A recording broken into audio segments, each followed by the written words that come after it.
You ask Tiger to solve. This deals with linear equations with one unknown. The final result is x equals -4. Let's solve it step by step. Group all x terms on the left side of the equation.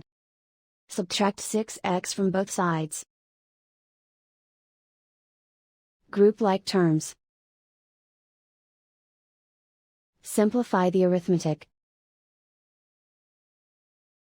Group like terms.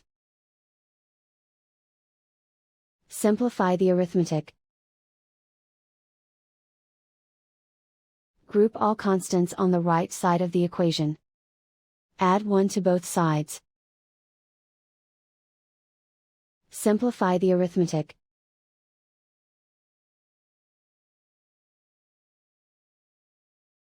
And so the final result is x equals -4.